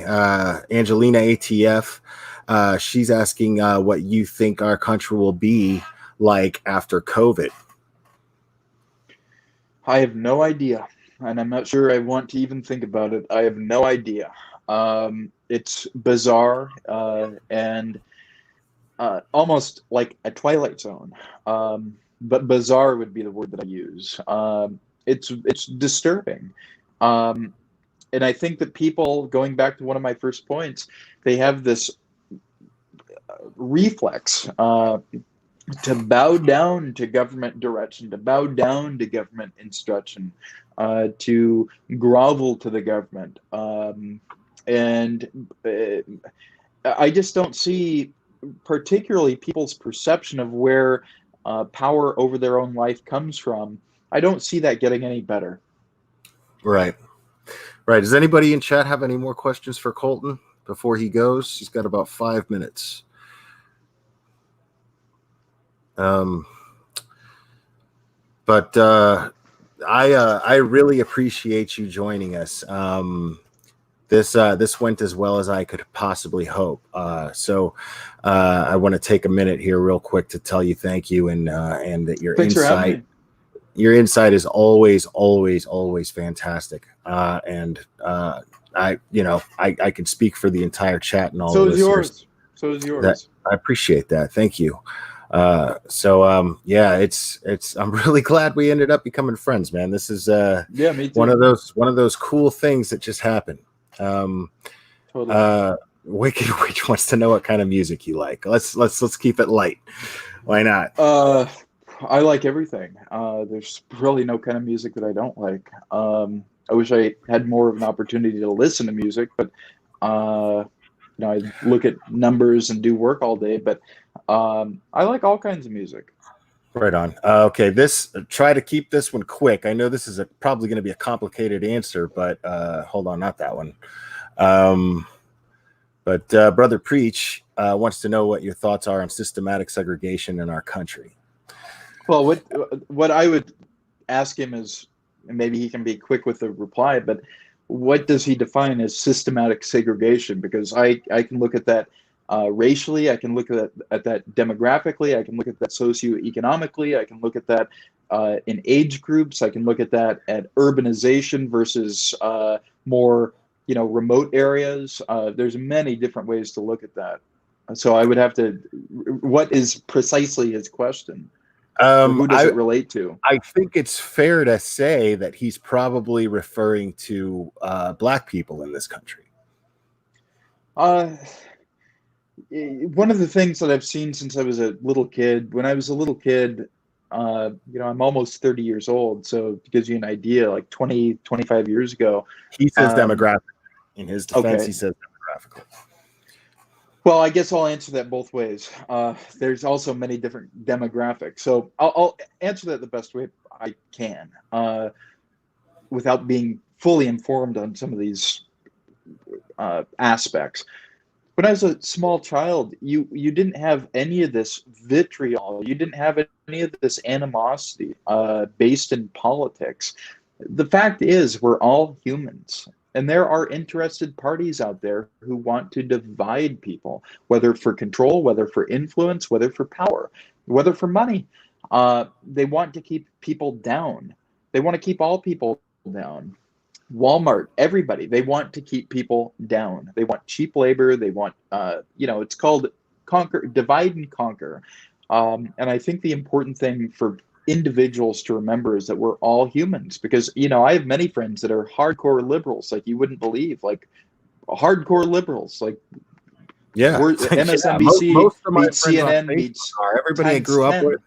Yeah, it's crazy.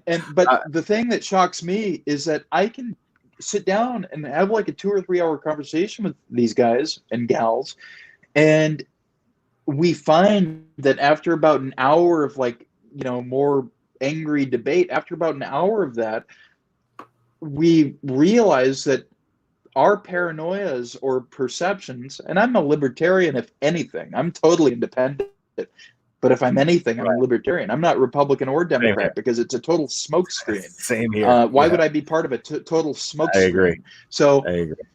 So I believe in small. You want to know what I believe? Go to Peter Schiff. Okay, small government, more freedom. That's basically it. Government off your back. Okay, start a business, invest, improve your life. That's what I believe. Okay, that's basically it. So, but my point is that after about an hour of debating with these guys, we find that we have the same views, literally almost identical. So you look at that and you see how these it's identical paranoias, identical concerns, identical fears, identical wants, identical everything, just inverse, so the definitions are different, and so it creates the perception of difference, but really it's the same. That tells me that a lot of this has been orchestrated. A lot of the anger and hate towards our fellow people, our fellow humans, our fellow brothers and sisters, our fellow friends in some cases, it's been orchestrated at least to some degree. Okay, absolutely. Because when I was a kid, we didn't have a lot of these things. So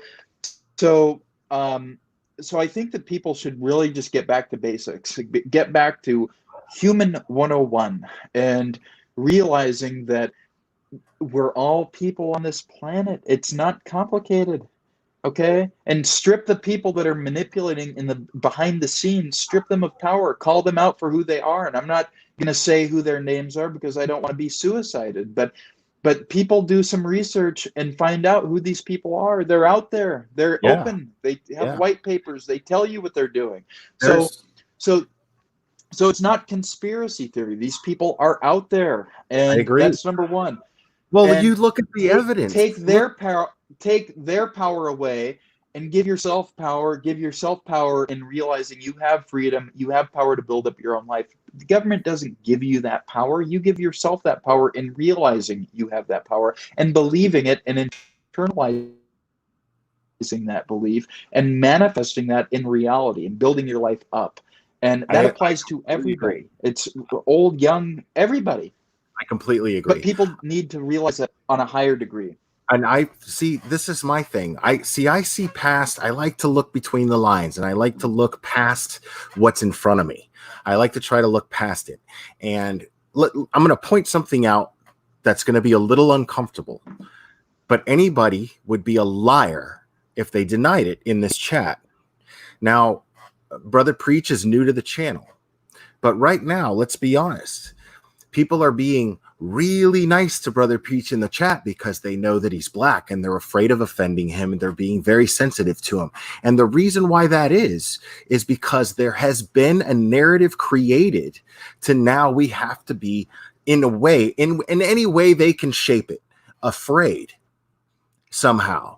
And I would have felt that way prior to this. This man could have came into my chat. It would have been no different vibe than him from anyone else. But there is a different vibe from him than everyone else in my chat that's being extra nice to him. And that's the truth. That would not be happening if what was happening right now wasn't happening. And it breaks my heart.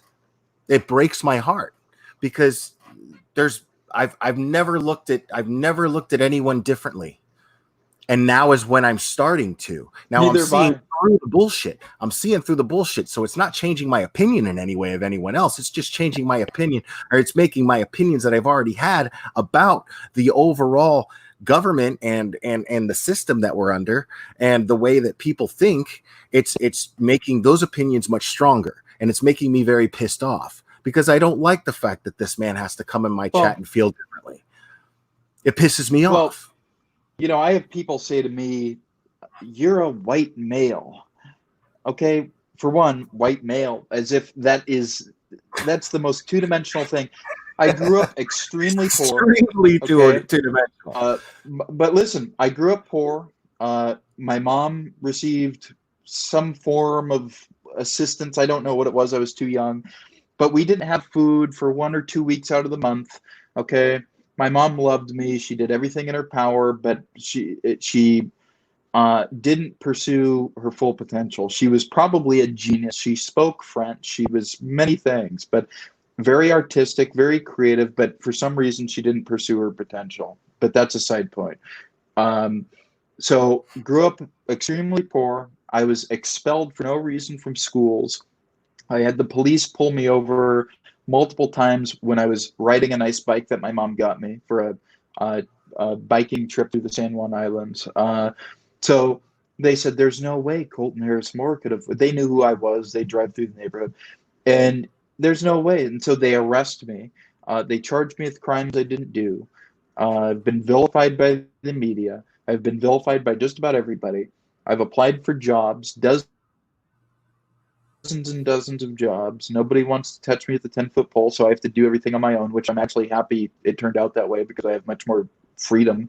And I don't have a boss. And, so, but particularly with the childhood, I've been expelled, I've been judged, I've been ridiculed, I've been vilified, I've been totally the system was against me. Well, now you're tattooed as a felon. Now you're just tattooed. Too. But that's my fault. That's my fault. Right, but, yeah, sure. So I think, if I say so myself, at the risk of sounding immodest, I think that in terms of discrimination, to the extent that someone like me can be experienced in this, because I concede I'm white, I'm a male, okay, I might have certain advantages that the next person doesn't have, but at the same time, I had no advantages. I still have zero. I have negative advantage. So the thing is that disadvantage applies to everybody. It applies to some people more. Oh, I forgot to mention that I'm gay. Okay, I forgot to mention that part. But so everybody should have an open mind about the next person. Everybody should strive to take power from the government and take power from these groups. It starts with having self-confidence. It starts with believing in yourself and putting yourself to work, no matter what. Totally. It starts by not making believing some villain in the shadows is moving around manipulating your life. It doesn't work that way. It starts with realizing there's nobody to point your finger at but yourself. It's it. Well, not only that's an important aspect, but I think a lot of people from childhood and I've engaged in countless debates with people like this. They start out thinking it's Jeff Bezos, it's whoever else, and it's not Jeff Bezos. Jeff Bezos started a company in his garage and was smart on how to grow it. Okay, so anybody can do anything. Okay, you don't need government to empower you. You don't need these advocacy groups to empower you. Anybody that wants to get power from you so that they can say, I'm going to give power, I'm going to empower you, it's never going to work that way. The only person that can empower you is you. And so, talking about, systemic segregation, I see that happening with everybody. I see that happening with old, young. There's campaigns to kill old people because they're a drag on the environment. There's, all kinds of things. There's mass murder of babies. There's all kinds of things. Planned Parenthood. It's murder. It's babies. It's babies that are being murdered. Okay? What else is it? So, I see it happening everywhere. I see a total dissolution of society, of all decent society. And that has the consequence of these things people say as systemic segregation. But really, it's a dozen other things also. And people should just try to be good human beings and just believe in themselves, have goals. Don't look to other people to empower you, because nobody's ever going to empower you. The only person that can empower you is you. That's it. It can happen no other way. It can happen no other way. But unfortunately, people simply don't believe that. Right, and it's being spoken against. Like the new liberal narrative is individualism is bad.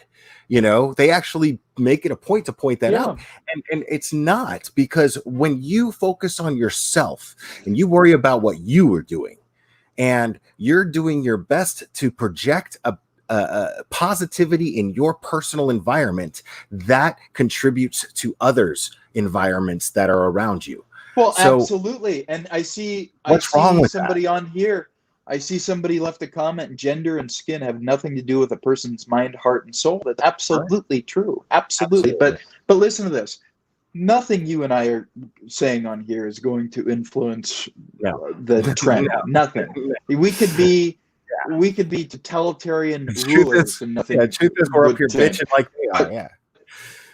But listen, you've heard the saying. It's a very old saying. Be careful what you wish for, because you might just get it. And that's exactly what's going to happen with many of these trends. These people that think that their politicians are going to be just like Jenny Durkin, that they're going to deliver these people to the promised land. To give me a break. Never going to happen.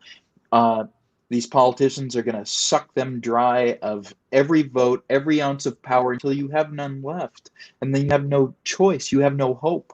And be careful what you wish for, because you might just get it. And I think people are going to get exactly what they wish for. I think we're headed that way, yeah. I don't think there's any... Well, Colton, I know you got to go. Leave the country. Listen, leave the country while you can. Leave the country while you can. I'm being serious, because here in a few years, you probably won't be able to renounce your U.S. citizenship. It probably will be banned. International travel will probably be banned. We already see that happening right now. It's very hard to leave the country. So just imagine a political environment or a civil war or something else where the airlines simply choose to move their airplanes and their assets other places. You can't leave the country even if you tried. So you have to have an escape plan, and I'm not actively working on that, but I'm I'm ready to go if things get very bad. This is what we're seeing is almost unprecedented in the history of this country, but we actually see it happening globally. So something else is going on. Yeah, no, I agree. I think it's a classic divide and conquer situation. And the best way to conquer us is to divide us, and that's absolutely happening right now. And that's my concern. And everyone's buying into it. Most people are buying into it. But listen, Colton, I know you got to go. I don't want to keep you any more than you meant to be. I could speak for everyone here in chat and everybody listening that we are extremely grateful that you joined us. And thanks so much. I always enjoy our conversations. So I look forward to it. Let me just wrap this up. I don't mean to cut you off. I'm sure you want to get off also, but because we live in a time where no matter what you say is misinterpreted, misconstrued, and extrapolated and projected into something totally different than what you meant. I mean, just look at what's been done to Peter Schiff. I love all people. I respect all people. I respect and admire and want for all people freedom and influence and creative control over their own life. A world where they aren't shot by the police.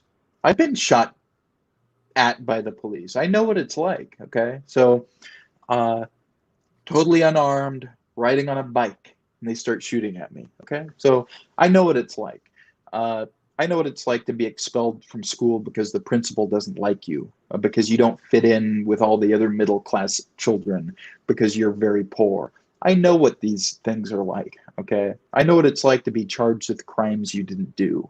I know what it's like to have people in powerful positions characterize you and call you names and assign intentions to you in your past that weren't there, that aren't true. I know what it's like to have the media come down on you like a hammer and make you sound like the worst person that's ever existed. I know what that's like. I know what it's like to be turned down from a job that you're totally qualified to do because you want to help that organization or business or whatever.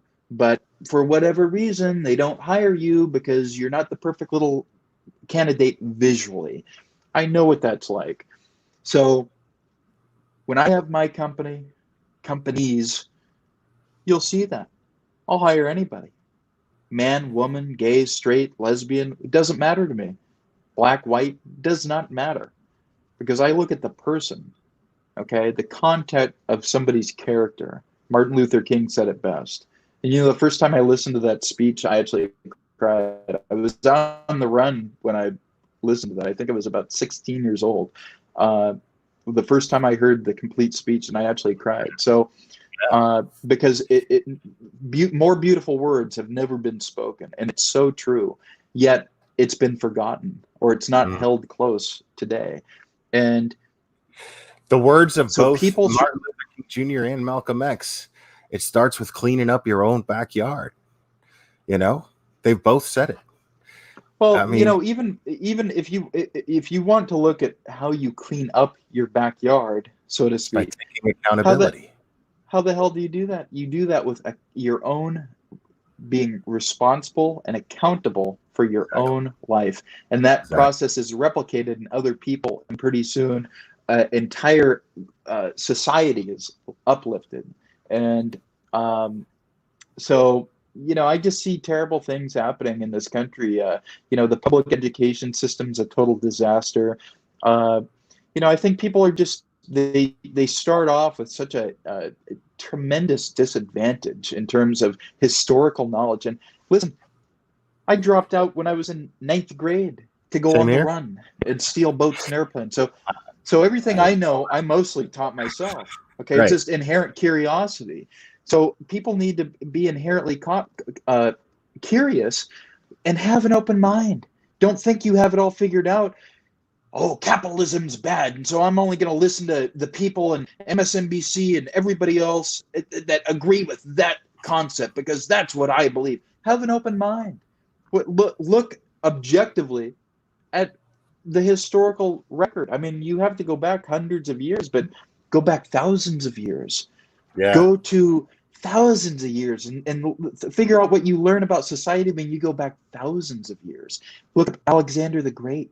Okay, do some research on thousands of years ago, hundreds and hundreds and thousands of years ago, and actually learn history. Learn the patterns that play out through history. Most people have no, excuse my language, but most people have no fucking clue about history. People have no idea about monetary history. People have no idea about political history. These patterns repeat themselves, and the result is almost always the same. And so we have an opportunity, and we really had, and hopefully still have an opportunity. You know, Ronald Reagan said, I'll paraphrase, but he said it best: if the United States falls, there is nowhere else to go. There's nowhere else to go. This is it. This is the United States is the last stand. This is the last place in the world where you That's a scary thought, man. That is a scary thought. But it's the last and perhaps the first place in the world where you have a true purified experiment into self-governance, into self-responsibility, into free market capitalism, into small government. You know, Peter Schiff, I swear to God, I recommend everybody listen to Peter Schiff every day for 6 months, every single day for 6 months, and do one better and listen to 6 months worth of his shows. So you're listening to a year of his shows, but he really described perfectly something that is there, but you know, not too many people talk about it. The government is here to secure God-given by birth rights. Yes. Government doesn't give you your rights. Yeah. Government doesn't. They're already yours. It can never do that. Protect your rights. Yes. You already. So and we forgot about that. These people campaigning out here for certain rights, for the government. Oh, we're going to elect this person or that person to give us our rights. It doesn't work that way. I would love to come to Australia. Are you kidding me? I would love to come to Australia. See the comment. But I think I would have a problem. I mean, if you want to direct message me, twitter.com/realcoltonx. I'm actually looking at starting a campaign because I have a criminal record of getting an exception to that. And I'm sure on a character basis, I would be able to do that. But I would love Australia. I mean, Australia has a lot of the same problems that we have, especially in relation to China. So tremendous problems. They have spies taking over Australia. So, but the point is that government doesn't give you your rights. You already have your rights. But it's incumbent on you to be aware of that and exercise that, and do that in a way where you realize government serves you. You don't serve government. You don't cower to government. You don't grovel to government. Government serves you, and that's something over that's my why lifetime. They're called civil servants, man. They work for you. But what I've seen happen over my life is a travesty. The government has seized power in every administration. It's seized power, more control, more influence, and it's turning into a totalitarian state. And where the own government doesn't follow its own charter, its own constitution, our own government doesn't follow it. So some change has to happen, but it's very important that we not be misguided in how we bring about that change. And I think that we're slightly misguided in that right now because we're casting blame to the wrong things. Blame is well-deserving in very important areas, but people aren't talking about that. To focus on it. It's foolish to focus on it. You can't make somebody do anything. You got to just do the best you can with yourself, and that's how change happens. But everybody's got to be on board with that. And unless everybody's on board with that, nothing's going to change. So, yeah. I mean, I hope people who listen to this really take this into consideration. But we need less government. We need a limited government, as written in the I Constitution, few and defined powers. Okay. And we need to get back to what made this country, at least, okay, if I'm not to say it made it great, if I'm to say something else, which certain people might think is more accurate, maybe a lot of people think, but at least to where you could access things that economically, because it's economically that drives most things in your life. Economics, healthcare, education, a house, investments, retiring, standard of living, quality of life. It's largely driven by economics. So you look at the money. Well, people aren't making very much money, but we have a stock market that's totally subsidized. We have a debt market that's totally, absolutely out of control. Many, many problems economically. We have a national debt that's ballooning out of control. We have, tax burdens on Americans and generations of Americans to come that you almost can't get out from underneath. So big things need to happen, but people aren't talking about that. They aren't talking about that. They're not talking about certain people that control the monetary policy of this country. They're not talking. Listen to Peter Schiff. They're not talking about how we need to change that. They're talking about defund the police. Defund the police isn't going to solve the problem.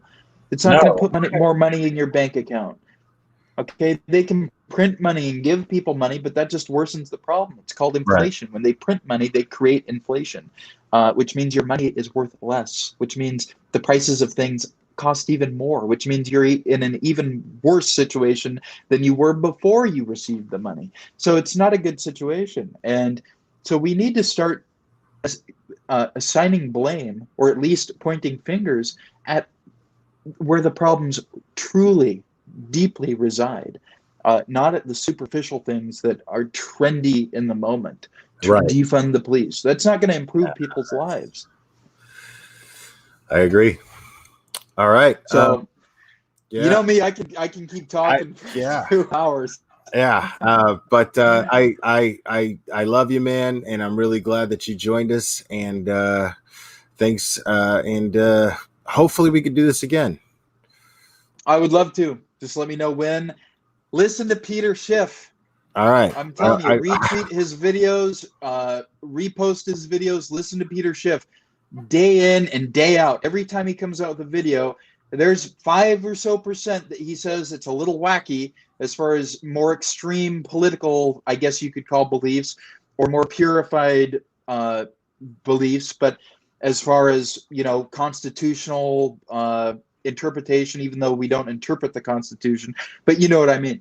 But 95% of what he says is perfect. There's a reason Fox News doesn't have him on. There's a reason CNN Money won't have him on. There's a reason CNBC, which is a total fraud, won't have him on. There's a reason why they won't have him on, because he tells the truth, and he doesn't, and they don't want people to know what's really going on. You must listen to Peter Schiff. Do it. I saw him at the Democratic National Convention, and I just laughed because he was just like, what do you say we just get rid of corporate profits? Just and look at how many people agree. And everybody, it was insane. I was like, oh my God, people are crazy. And he was like, but Peter Schiff is not Republican or Democrat. Put a cap on it. They were like, we should put a cap on it. But he was like, Peter Schiff. Peter Schiff. His last name is Schiff. Peter Schiff. His father, great guy, totally taken down by the U.S. government for certain things that I'll let you research, but total fraud, shouldn't have happened. But you look at Peter Schiff, and he's not Republican or Democrat. Okay, you have to listen to people like Peter Schiff. He sounds libertarian, like based on that video. He would define himself probably as libertarian. I'll let him define himself. But you must listen to sources like this that are neutral sources. Peter Schiff is a neutral source for the most part, politically speaking. You cannot interpret what he says through the prism or filter of Republican or Democrat. Whether you're a Republican or you're a Democrat, you must listen to the information unbiased, and you must listen to it consistently for a long period of time so that you understand the broader and deeper subject matter, and then make up your mind. Don't go into it thinking this guy, oh, he's right wing, because that's the thing people say. People have called me right wing. I'm not right wing. Give me a break. He's definitely a capitalist. So that doesn't make him a Republican. That's. I think if most people understood how difficult it is to build up your life in business and to build a business and to deal with government regulation. I've dealt with all kinds of paperwork. I've dealt with Securities and Exchange Commission paperwork. I've dealt with attorneys.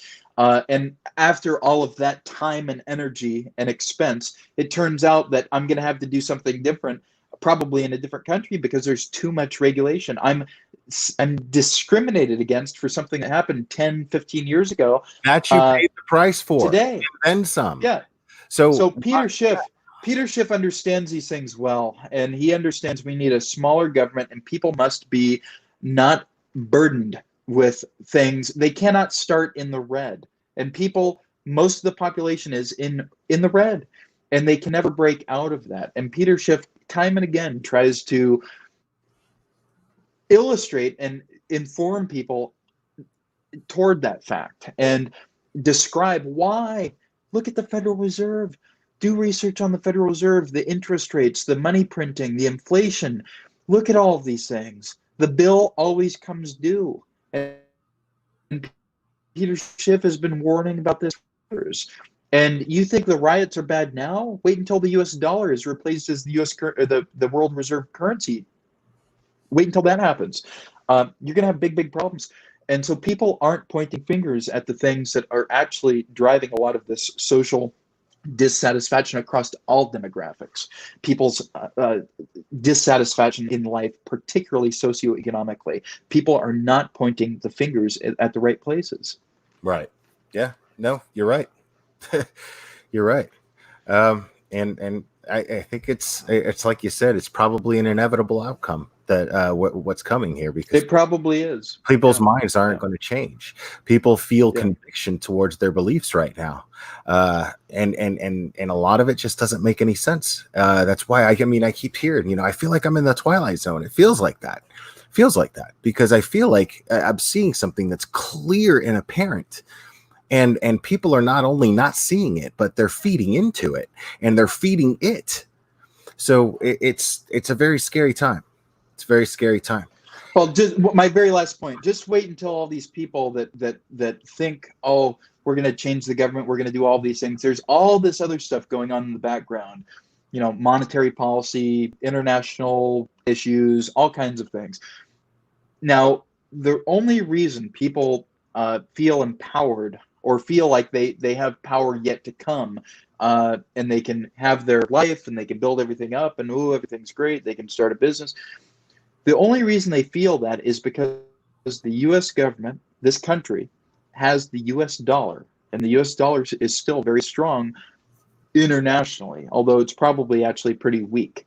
It's the world reserve currency. So much trade and commerce is traded in dollars that U.S. dollars, okay, the Dixie, DXY, that it allows the United States to print money. It gives it amazing power, and there's no consequences. But we're following the same monetary policies of Uganda, where you need a truckload of cash to go buy a loaf of bread. Okay, that's called hyperinflation, where you have $100 trillion bills that are worthless. Yeah. Okay, we're following that same path. In fact, we're far more than that. Okay, but we're only able to keep the party going, the circus going, because the dollar has world reserve currency status. It's a fiat currency. It's not tied to gold. It's not tied to anything in any way. It's free floating. Okay, so it's out of control. But But what happens when the U.S. dollar loses its status and it's replaced by the Chinese currency or an international consortium currency like the euro? That's going to be the end of everything. Yeah, that's it. So all these people that are rioting and fighting for to have power over their life, it won't mean anything because this country will so quickly descend into third world squalor in ways that it already has in some cases, that you're rioting and you're campaigning and you're electing stupid politicians won't do a goddamn thing. It won't mean anything. Right. So you got to point the fingers at the right places. Okay? So you're rioting and, oh, we're going to change this country. You won't have a fucking country to change. Okay? It won't mean anything. You'll be the equivalent of a Venezuelan citizen. You have no standing in the world. You're not on the global stage. You can't start a business. You can't afford to buy groceries. Yeah. You have no roads. You don't have cars. People are being shot in the street. There's no effective government. The currency is totally weak and they can't print it. Venezuela was once one of the richest countries in the world very recently. Okay, so you won't have a country to be a part of. So you must understand what's going on and point the fingers in the right places and not be used as somebody else's agenda. Exactly. And exactly. Not being manipulated. So there's bigger things going on, bigger fish to fry, and much more consequential problems that people should be paying attention to. But unfortunately, they're not. And because they can't see it, the majority of people just can't see it. They don't have the they're never told. They're never told by design, right? By design, because they listen to CNBC all day long. They have no. They don't understand. Right. Yeah. That's why you must listen to Peter Schiff. You must listen to Peter Schiff. You must do it. Like your life depended on it. Yeah, I hear you. All right, Colton, man. Thanks a lot, man. I love you. And hopefully, my friends, we will do this again very, very soon.